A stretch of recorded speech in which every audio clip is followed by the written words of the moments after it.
बिहार में 65% आरक्षण बढ़ाने के नीतीश सरकार के फैसले पर सोमवार को सुप्रीम कोर्ट ने बड़ा झटका दिया।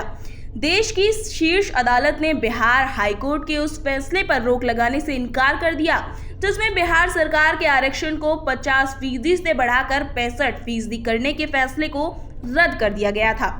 इससे पहले गुरुवार को नीतीश कुमार ने विधानसभा में बताया था कि उन्होंने प्रधानमंत्री से आरक्षण बढ़ाने के फैसले को संविधान की 9वीं अनुसूची में डालने की अपील की। दरअसल इस सूची में शामिल केंद्र और राज्य सरकार के कानूनों को अदालत में कोई भी चुनौती नहीं दी जा सकती। मोदी सरकार ने इस पर अभी कोई फैसला नहीं लिया है।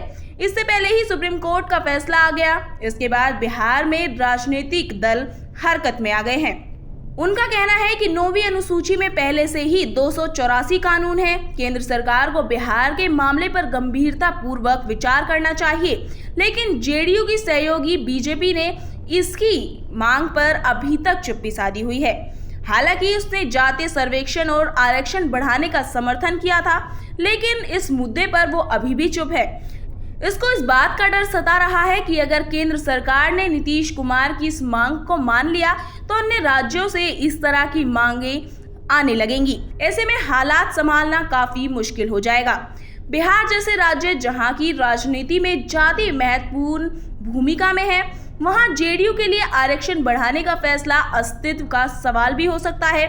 बिहार की मुख्य विपक्षी पार्टी राष्ट्रीय जनता दल जेडीयू पर लगातार इस बात का दबाव डाल रही है कि वो आरक्षण बढ़ाने के फैसले को 9वीं अनुसूची में डालने के लिए बीजेपी पर दबाव बनाए। उसका कहना है कि केंद्र की मोदी सरकार जेडीयू और टीडीपी के भरोसे है, इसीलिए जेडीयू को बीजेपी पर दबाव बनाना चाहिए। राजद ने आरोप भी लगाया है कि इस मामले की ठीक से पैरवी नहीं की है। इसी के साथ साथ राजद ने नीतीश कुमार के इस्तीफे तक की मांग कर दी है। वहीं राज्य की राजनीति में पैर जमाने की कोशिश कर रहे चुनावी रणनीतिकार प्रशांत किशोर ने अपनी राजनीतिक पार्टी शुरू करने का भी ऐलान कर दिया।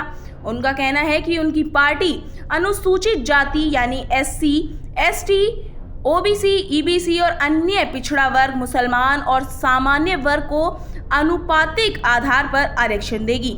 वहीं बिहार में पिछले करीब 3 दशक से समाजवादी रुझान वाली सरकार रही है। जातीय जनगणना का समर्थन और आरक्षण का दायरा बढ़ाना समाजवादी की वजह से ही संभव हो पाया, लेकिन ये कोशिशें कानूनी पचड़े में फंस गई हैं। ऐसे में जेडीयू को अपना अस्तित्व बचाए रखने के लिए इन मामलों पर कानूनी समाधान निकालना ही होगा। नीतीश कुमार की सरकार ने बिहार जाति सर्वेक्षण 2022-2023 के निष्कर्षों के आधार पर नवंबर 2023 में आरक्षण की सीमा बढ़ाकर 65% कर दिया था। नीतीश कुमार की सरकार ने जब ये कदम उठाया था तो वो विपक्षी महागठबंधन में शामिल थे। महागठबंधन के देशव्यापी जातीय जनगणना की वकालत करता है। लोकसभा में विपक्ष के नेता राहुल गांधी ने सोमवार को सदन में दावा किया कि वो जातीय जनगणना कराकर ही रहेंगे, लेकिन जेडीयू और बीजेपी के नेतृत्व वाले एनडीए का हिस्सा है जो जातीय जनगणना का समर्थक नहीं है। ऐसे में ये समय ही बताएगा कि आरक्षण बढ़ाने के इस मुद्दे पर नीतीश कुमार क्या कदम उठाते हैं।